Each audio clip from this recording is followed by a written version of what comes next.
So again, thank you for joining us. Please feel free at any time to go ahead and put your name and your business in the chat, and we can talk a little bit more later on about how Facebook ads might be good for you and your business. To talk a bit about the goals today, we're going to talk about the basics of marketing, especially as it relates to social media. We're going to talk a little bit about ideal customer profiles, which are going to be one of the mechanisms that we use to really drill down and get the most out of our ad dollars when we're spending ad money for the holiday season.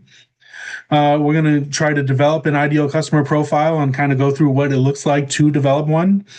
How to utilize the pieces of that profile, such as psychographics and demographics, to best target using your ad dollars. And then we're going to talk a little bit about not only what it looks like on the back end to plug those metrics in, but we're going to look at a few case studies from my own personal business on how you can utilize that targeting to really drill down and get the most out of your ad spend. If you have any questions at any point in time during this presentation, please feel free to put them in the chat. And if I catch them, I'm more than happy to talk about any of the slides as they're going on or any of those slides as they relate to your business. And if I miss any, we'll certainly cover them at the end of the presentation today. And I would like to say the best way to really get into how to utilize ad dollars most effectively is really understand your business. Understand your business from your customer's perspective, I think is the really big one. A customer will see you as a business that provides a product, a service, or an experience. So from the seat of a customer's perspective, how is it that they're viewing your business? What are other businesses that your customers purchase from, and do they kind of fall into that category of product, service, or experience? When you're thinking about this, how do customers see your business? Really kind of reflects what your branding looks like, but it also reflects the messaging that's coming across. Are they getting the messaging in the same way that you're hoping that they receive that messaging? And a good way to really figure that out is know your customer. What does your best customer look like? And I don't mean that literally. I mean, like, what are some of the qualities that they share amongst other customers that are really good for you? Where do they spend their time when they are thinking about things that might be relevant to your business or thinking about a solution that your business might not be able to fill? When are they doing that? And what point in time during the day are they doing that? What hat are they wearing at that time? Are they at home and they're having dinner with their family and they're thinking about how much better your company that does fried chicken might make fried chicken compared to the meal that they're eating? Or is it more something where they think about it during the daytime when they're at work and they're a purchasing manager and they really need that widget to really get them across the finish line for the end of the year? When they're thinking about a solution for the problem that they're having, and if your business can solve that problem, is huge in relation to how your customers see your business. That really kind of determines when they're in the right mindset to make a purchase. And another thing to keep in mind about your customers is how much contact is too much. If you've talked to the same customer 5 or 6 times on something, they might start to get a little annoyed by that. Or I'm sure we've all had the experience. I've definitely had the experience of getting 8 or 9 or 10 emails from a business, and you're like, I just don't want to get these emails anymore. Stop sending me the emails. That's too much contact. Really understanding those different things, both about your business and about your customer, is going to be a really good way to understand how you can best utilize social media and ad dollars to make that contact and make the most of that contact. And we'll go through today with a little bit of an example. So this is an example of a yoga studio in Biddeford. They want to offer yoga classes and exercise space, and they want to create a community space for people who are interested in healthy living. And in a lot of ways, that might be the average for a yoga studio, but that gives us a really good idea to be able to look into the back end here and start breaking down what's really important to our customers and how to reach them. And we do that by knowing our business. So for a yoga studio, a lot of people might see it as a service because you're providing classes that people come and take those classes. They learn how to do yoga, but it's also an experience that you're doing in a community setting. You're hoping to meet new people and at least share that time and space with people who are of a like mind, which is an important part of the experience of having a yoga studio. So a lot of your business or a lot of your customers are probably going to see it as both a service and an experience. And in the same capacity, a yoga studio on the average is typically kind of appealing to the broader public. But there are plenty of yoga instructors and studios who do things like corporate retreats or private retreats where it might be more of a private space. And that might be something geared towards a business to business interaction. In this instance, in our example, we're going to kind of take a look at more about business to customer. So this is going to be more of a community-based yoga studio. And what do some of the similar businesses do when they advertise for a yoga studio? Is they do things like social media. And whom do I know that who is a good ideal customer for our yoga studio? And in this instance, it's going to be a friend of mine named Abby. And these are really kind of practical steps that you can take to better understand your business, especially from the seat of your customer. Especially if you know someone who has purchased from your business, who has purchased something similar to your business before, and they're comfortable talking to you about that experience. And we do that by knowing our customer. So we want to know things about our customer and what our customer base looks like so that we can better understand some of the decisions that they might make or better connect with other people who might fit those backgrounds to see if they might be a good customer for our business. And how I'm going to break it down today is really in two different categories. We have things like demographics and we have things like psychographics. Psychographics are going to be more on the immutable characteristic end of things, so like soft characteristics, things like goals and motivations, frustrations, hobbies, things they're interested in or things they might not be interested in. And demographics are going to be more those hard characteristics, things like age or where you live, what you do for work, things like that, where they're more descriptors rather than personality traits. And those things can be really helpful for building an ideal customer profile. We have an example of our ideal customer profile for our yoga studio here after our interview with Abby. And really what you're looking for when you build one of these profiles is finding answers related to your business as a pattern between your customers. It lets you understand why customers make buying decisions, and that's very key for making sure that you are spending your ad dollars in the best way possible. And it can be as complex or as simple as you need.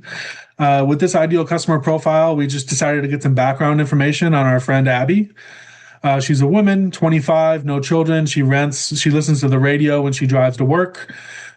She's really into healthy living and sustainability and exercise. And those are some of the key characteristics that make her a really good fit for our yoga studio. She lives in Biddeford and works in Portland as a barista. As I mentioned, she likes to listen to the radio when she drives. She is a voracious user of Instagram. She also sometimes will watch HGTV or TikTok. And she likes to go to concerts. This is all just general information that we're gathering here, but it allows us to build a portrait or a picture of who the person is in a very broad sense that we're hoping to target.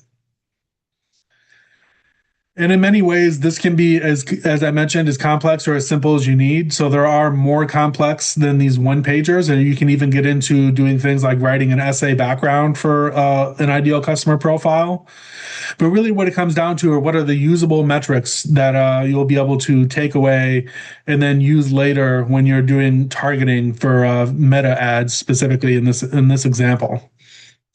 And both of these are this previous one here and this more fleshed out ideal customer canvas are things that we'll make available in the follow-up email after this workshop, either today or tomorrow. So if you have further questions or you're hoping to fill one out yourself, that will be something that's made available to you. And what really kind of comes down to what really is one of the things that you can drill down into is understanding your orbit. I like to think of it in terms of people who are out of your orbit, who are in your orbit, and people who are brand loyalists. People who are out of your orbit are going to be folks who may have never heard of you before or maybe have not really shopped with you very much before. People who are in orbit might have liked a few of your Facebook posts, or they might like your page on social media, or they interact with some of your content. Maybe they made a purchase here or there. And people who are brand loyalists, these three different tiers, people who are brand loyalists are people who are like diehard supporters of the work that you do or your business. And a lot of people might most easily connect that category with think of people who are Apple users, folks who get the new iPhone every time it comes out. Those are folks who are brand loyalists for Apple. And then on the other end of the spectrum, you might have folks who have never owned an Apple product and they're just happy with their Android phones. Those are people who are going to be out of your orbit. And people who have a higher ideal customer profile quality, or more of those qualities that you've listed on your ideal customer profile, are going to be more likely to be brand loyalists and higher up that orbit chain. And people who are less likely to be on your ideal customer profile are more likely to be out of your orbit. And really what you're looking for is how can you move people up or down this audience list as it makes sense. Maybe someone is an early adopter and they really like your business, but they're not a great fit. That might be someone who over time kind of goes from a brand loyalist down to someone who's in your orbit. Or someone who's a perfect fit for your business, but they just haven't met you yet, is someone who's out of your orbit, but might be that brand loyalist. And really, what we're doing with marketing is we're trying to move people up and down that list so that they're more likely to make buying decisions, especially when you prompt them to make a buying decision. Do we have any questions so far on ideal customer profiles and kind of how it fits in relation to the business and how likely someone knows your business can kind of move them up and down those tiers? If you do have any questions for that, please feel free to put it in the chat, or you can always raise your hand and we can go from there. I'm going to go ahead and mute some folks who are unmuted at the moment.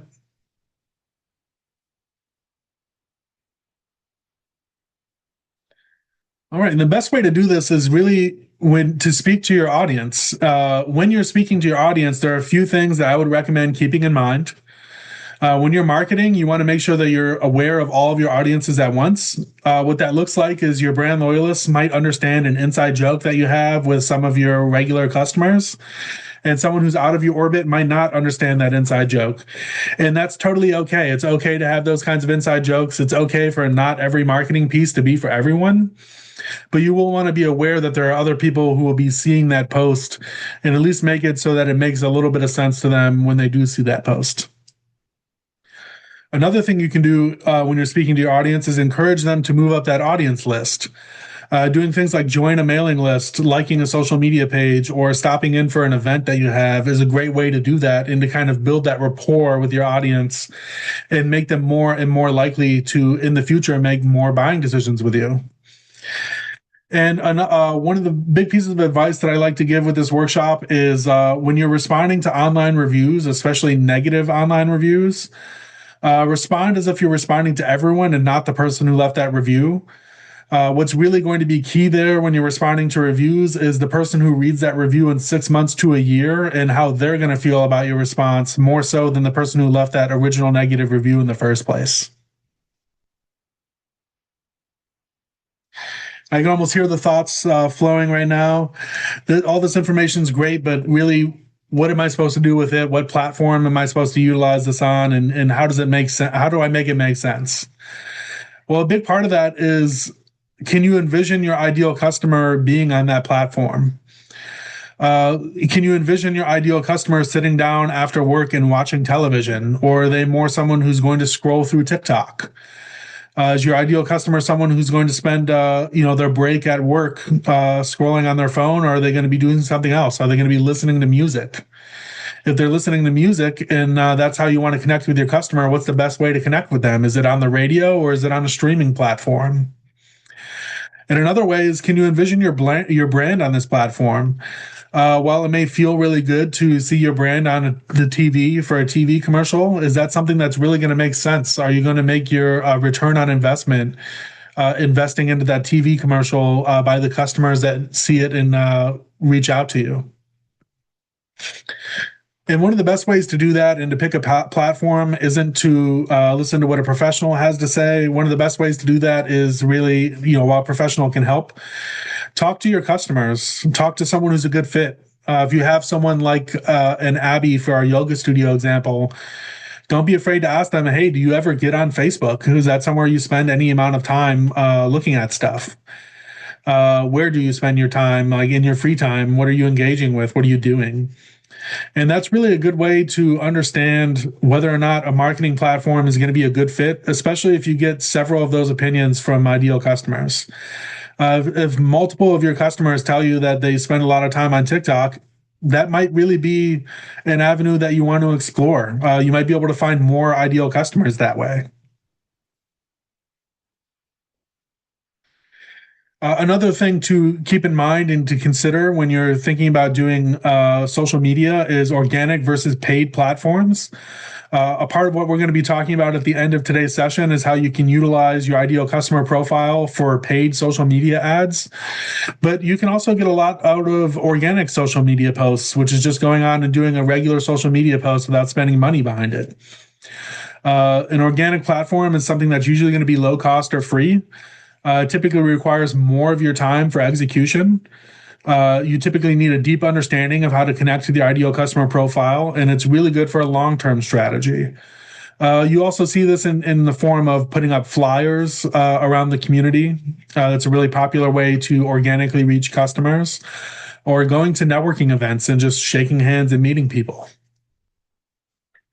The other side of the coin there is paid platforms. And a big part of a paid platform or using paid advertising is you're instantly getting reach outside of your orbit to people who could potentially be good customers for you. It's usually a very fast turnaround time. And a strong ideal customer profile is not necessary, but it really helps to focus your advertising dollars when you do a paid outreach. And it's really good for short-term results. If your long-term marketing strategy is to constantly be spending ad dollars, that can be something that you might want to revisit for your marketing strategy in a long-term perspective. In my opinion, as a marketing professional, a good marketing strategy will use both of these things. And again, I can almost hear it, but what platform? I just want to know where we can advertise, right? So let's take it from a little bit more of a critical thinking perspective. We have our ideal customer profile in Abby. We know a little bit about Abby and the kind of person that she is for our yoga studio example. Please feel free to type in the chat right now whether or not you think Instagram or LinkedIn would really be the correct direction forward for our yoga studio. And just to kind of revisit some of what we talked about for our yoga studio, we're looking for a more of a customer-based experience, a more of a community space. And we're hoping to make it both a service, but also an event space where people can kind of get that experience together.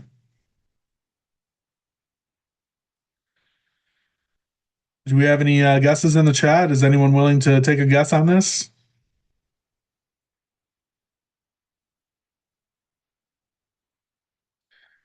All right, we have a response, a couple responses in the chat for Instagram, and I have to admit I completely agree with that. Our target demographic skews younger, so we're looking for folks who are a little bit on the younger side, who are more interested in healthy living and sustainability. And you're going to find more people with those interests on Instagram, where it's a younger audience and it's more image focused, versus LinkedIn, where it's more of an older audience and it's more story focused. And it's also more business focused as well, more professional career oriented, where a yoga studio who's looking to kind of get into being a community space, you're really looking for people who are interested in engaging in their personal lives more so than in their professional lives on average. Another really great way that you can utilize an ideal customer profile and market this holiday season is co-marketing. And that's really when two businesses collaborate on a goal or an event or something to that capacity. And really what you're doing with this is you're marketing to another curated audience. So that business has built their audience up and they have a specific ideal customer or an ideal customer in mind when they do that. You have done the same and you're looking to cross promote to one another's audiences. And that gives you credibility through that collaboration. And this is really great for building your orbit and moving people out of your orbit into your orbit and then all the way to brand loyalists in one swoop. And some examples of what that looked like, and I've localized these to Biddeford as well. is Yego Coffee of Boston and Time and Tide of Biddeford got together and hosted a discussion on coffee sourcing. Coffee sourcing is getting more and more expensive and more difficult these days, especially if you're looking to coffee source ethical coffee. And so these two producers, one in Boston and one in Biddeford, who have different average customers. So their normal customer profiles are in different geographic areas, but they have the same ideal customer profile type, are able to cross promote to each other's customer profiles so that if someone is in Biddeford and they want to try some other locally sustainably roasted coffee, they can try something out of Boston, maybe if they're traveling down that way. And same thing for people who are coming up from Boston to Biddeford who might want to try something out. And it gives them a great chance to also promote and sell to each other's clientele base through online retail as well. And our other example that we have here is Lucky Pigeon Brewing in Biddeford is a gluten-free brewery. And they partnered with Emily Lane, who is a yoga instructor, to do yoga classes shortly before the brewery would open on Sundays. This got a group of people who were health conscious into a brewery whose ideal customer profile is people who are health conscious. So this is a great way for them to cross over and get people directly into the space right as the brewery is opening, for a yoga instructor who at the time needed a space to practice her craft. So this was a great co-marketing example of these two businesses as well. So this is just a few ways that businesses can work together without really spending a ton of money in order to cross market to each other's curated audiences and really kind of build their orbits quite nicely. And now we'll get into the meat and potatoes after we've kind of covered the kind of what we can do with an ideal customer profile outside of advertising. We're going to get into how we can directly utilize that ideal customer profile to build an advertisement that's going to be very helpful and successful for a business. When you're building an ad on Meta or Facebook and Instagram, and you're choosing your audience selection, this is exactly what it looks like on the back end. A lot of times people just go with the suggested advantage audience, but you can go in and really tweak it into geofencing around a specific area. In this instance, that looks like this area here, where it says location. So what we're doing is we're going in there and we're saying anyone who lives within 15 miles of Biddeford is someone who is a potential target for our ad. If you live outside of that range, we don't want to advertise to anyone in that range. Then we go down to our some more of our demographics, such as age and gender. So these are the age and gender of person that we're trying to target when we do our ad.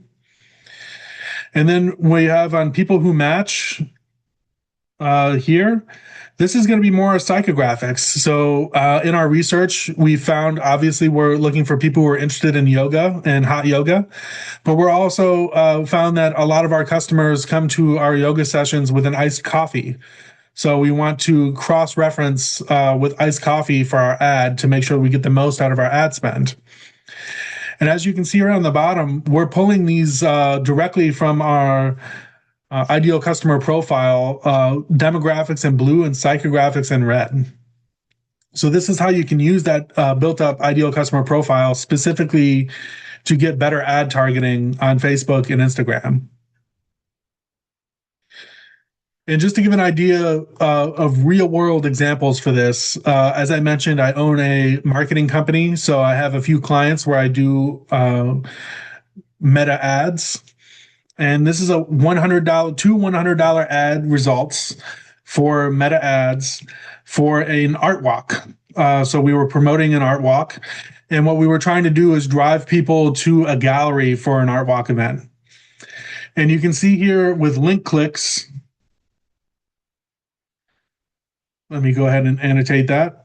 We were able to drive 94 link clicks in this particular ad to directions to the art gallery. So 94 people who saw the ad decided that they wanted to try to visit the gallery or at least see how far away it was. And really, what we were targeting with this were brand loyalists. We were expecting a smaller reach with a higher click through. And as you can see, our reach for this one was 3,800. So not a lot of people, about 4,000 people saw it. They saw, of those 4,000 people, they saw it 9,632 times. That means on average, a person saw it about 2.5 times. And of those 3,800 people who saw it 2.5 times, 94 times that link was clicked to get directions to the gallery. So all in all, for a $100 ad spend, 100 people or 94 people saying they wanted to go into the gallery to check it out, I think is a pretty good return. And then on the other hand, we had more of an audience building ad.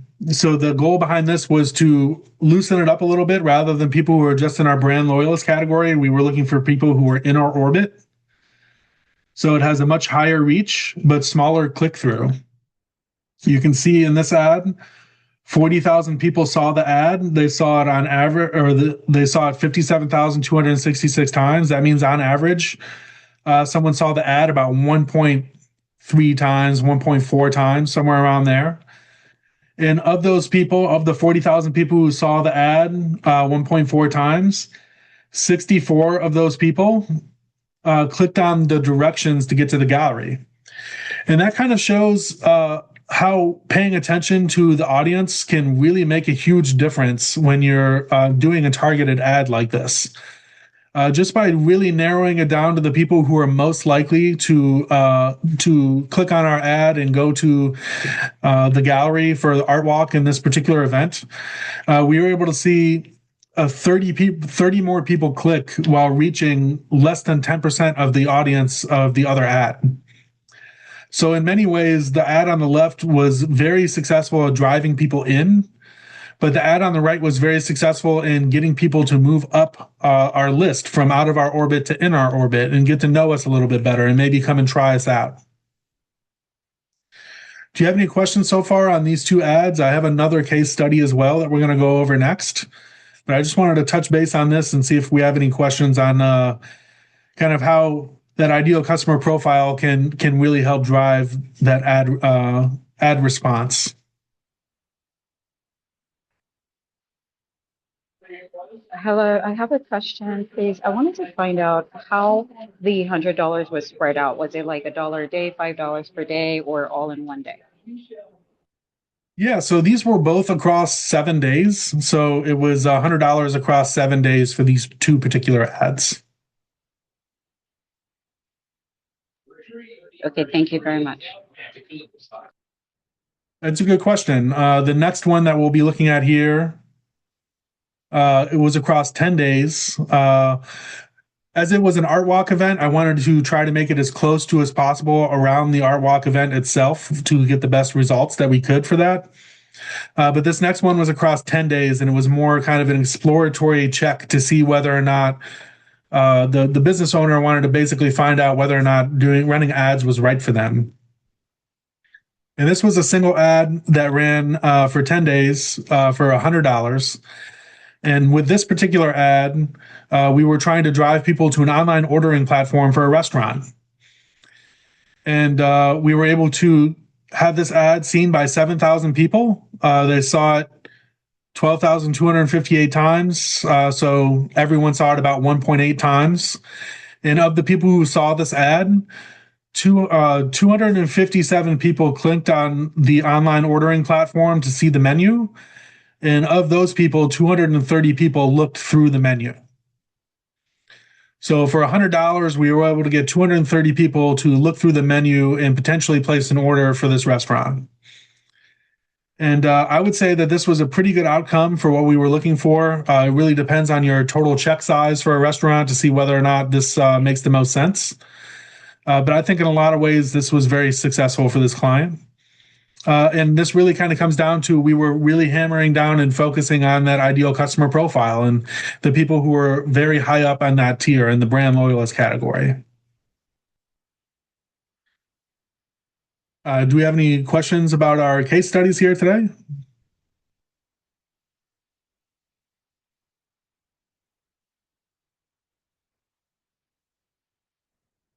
All right. And if anyone has any questions how this can relate to their business as well, this was our last slide here. So I'm really happy to kind of move on to talking about individual businesses. If you have any questions about that or individual industries that you might have questions at how doing ads in that industry might make sense.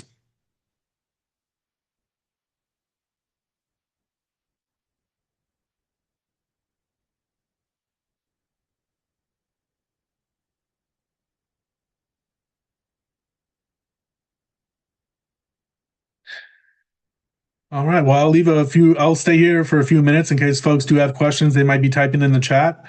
But I do want to say thank you to everyone for joining us here today. Uh, we will be sending out a follow up either later today or tomorrow morning. There in that follow up, there's a survey, so please feel free to fill out the survey and let me know how I did today.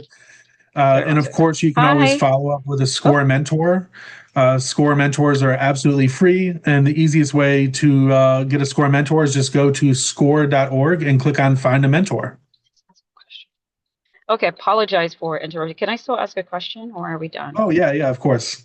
Okay. So two questions. I was told that social ads usually generate low intent leads. I wanted to see your experience and, what you think about that. The second question is, I was also told that quizzes are a way to like lower your ad spend and acquisition costs. So I don't know how that plays out, but I heard that and I was like, oh, I thought that was intriguing. So I wanted to know if you know anything about that as well. Yeah, can you repeat the first part for me? I didn't Oh, quite catch it. okay, so the first part is that social ads, so ads on social platforms, they usually yield in low intent leads. So they're, Mm. looky loos, budget buyers, that kind of thing. Um, so I'm not sure, but yeah, I just wanted to see if you have any insights on that. Yeah, I mean that's definitely going to be true of any kind of public facing ad versus a curated audience ad. So someone who you get as a lead through an email is already on your email list most likely. They're engaging with your email list. They're going to be much more likely to be a warm lead than someone who's clicking off of Facebook to try to find something. I do think that makes sense. And then the response to that, in my mind, as a marketing professional, is that your marketing funnel from Facebook needs to accommodate for that. And it also really depends on the kind of business as well. Someone clicking off of Facebook to check out a menu for a restaurant to do online ordering around dinner time, much more likely to stay there and just make an order than someone who's looking at that menu at 2 in the morning when the restaurant's closed. So in a lot of ways, it's very time dependent and it's very industry dependent. Um, a good example of how this kind of plays out in real life in a conversation that I had with my artist gallery client is that if someone is driven from the ad to the location and they drive there and they walk in and everything is priced at $300 or $400 and you don't have an easy entry level price point for someone to make a purchase and to kind of start that buying relationship with you, and the only purchase they can make is a very large purchase, that's much less likely to convert to a customer than someone who can go in and buy something for $10 and take home as a keepsake. So your sales avenue and your marketing funnel are going to be very much so a huge part of how warm that lead might be once they land. And your second question was about quizzes, correct?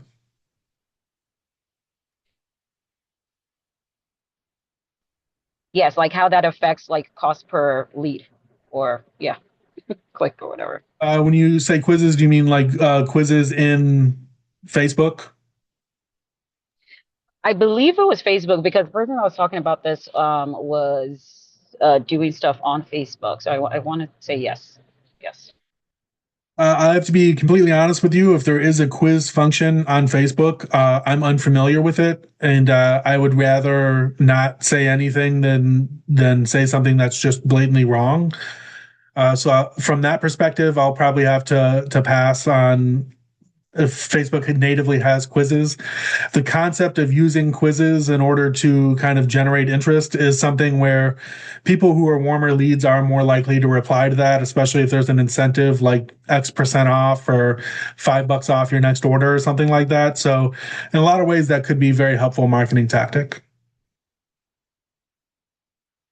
Sorry, could you say the last part again? You said because so it's not that quizzes are native to Facebook, so that's why I was asking about it because I think it was like I don't know if it was a brand awareness campaign and then you use a quiz, as the CTA, right? And then I'm not really sure, so that's why I was asking generally about it. I don't believe it was a native function of it, Okay. definitely not. Yeah. I mean, to me, it sounds like using quizzes is a great way to build out your ideal customer profile. You can get basically responses on what people believe through those quizzes, which gives you a good idea of the people who are willing to respond, which is another key indicator, right? So, folks who are willing to respond and provide that information are going to be more likely to be people who are interested in the topic or interested in the concept, which can help you build your ideal customer profile, but also build out a marketing list. If someone just has natively no interest in something, they're much less likely to answer a quiz on it, for example.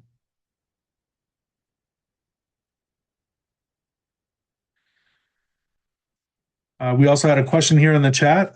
Is it convenient to use LinkedIn ads to increase my company's visibility? Paula, I would have to say that really depends on your business and what kind of industry you're in. LinkedIn ads are known to be on the expensive side for social media advertising. So that's something to keep in mind. But if you're really looking to connect with people who are in the professional realm and who are regular LinkedIn power users, it's a really good place to do that. There are some industries where, like I'm thinking banking and real estate, where they're much more likely to spend more time on LinkedIn than some other industries like retail.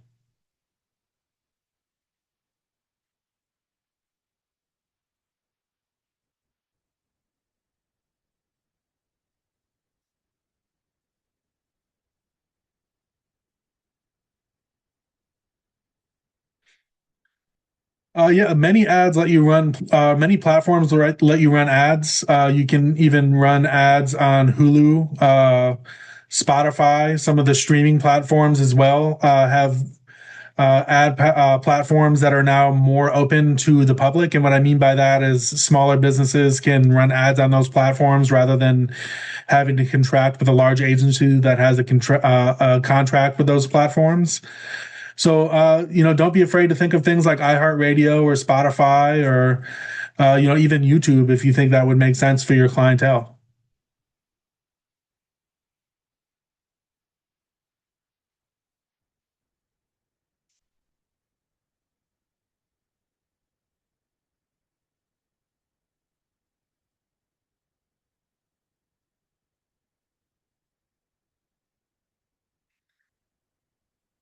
Ad suggestions for I mean, just a general suggestion for a tax business is the majority of small business owners are always looking for tax professionals. There seems to be fewer of them in the state of Maine now than there have been in previous years, and that seems to be a shrinking field.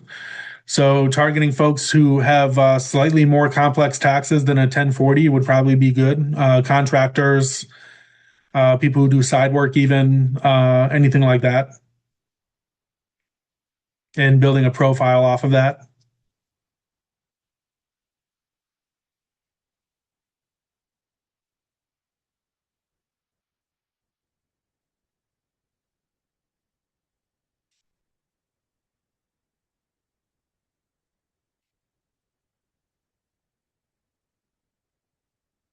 Yeah, I can see that.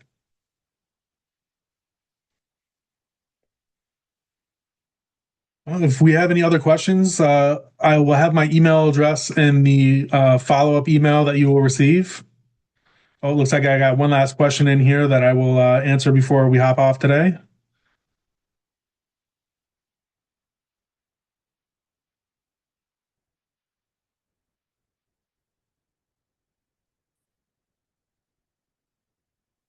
Uh, Go ahead and let me know what B2G is, business to government.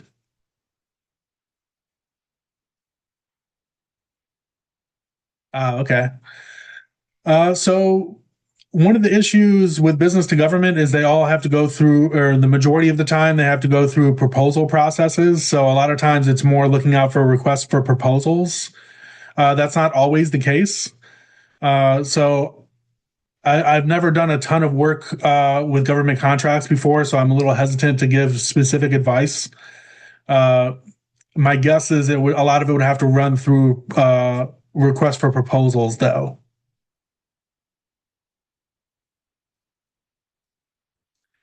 If anyone does have any further questions, my email will be in the follow-up email, so please feel free to shoot me an email. I'm more than happy to reach out and connect. And there's also that follow-up email will have a survey. Please feel free to fill that out and let me know how I did. And hope everyone has a great holiday season. Still talking. Why can't I hear? Don't even know what is happening.